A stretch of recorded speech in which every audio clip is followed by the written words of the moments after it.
Welcome to Let Me Fix This. Enjoy the video. You'll begin with essentials. Sign into Cloudflare and verify your account details. Once done, confirm the domain is unlocked at its current registrar and that you can change name servers or initiate a transfer. If you're registering fresh, choose Cloudflare Registrar. If adding an existing domain, pick Add a Site and enter your domain. Make sure you have payment ready and administrative email access. This gets you into the workflow quickly, so you can move straight into DNS and registrar steps. You'll add the domain in Cloudflare and select the appropriate plan. Cloudflare will scan existing DNS records automatically. Next, carefully review the scanned records and add any missing A, CNAME, MX, or TXT entries. This preserves email and service continuity.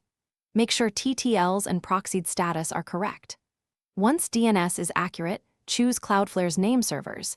If you registered elsewhere, copy their values so you can update the registrar. If using Cloudflare Registrar, proceed to the transfer. You finish by updating name servers at the current registrar to Cloudflare's values or completing the Cloudflare Registrar purchase and transfer. Then allow time for DNS propagation. Make sure to verify with DIG or ENS-lookup and use Cloudflare's diagnostic tools to confirm proper resolution. If things don't work, check that MX and TXT records propagated, clear browser and DNS cache, and confirm the domain isn't locked or pending transfer at the old registrar. One key troubleshooting tip: re-add any missing records.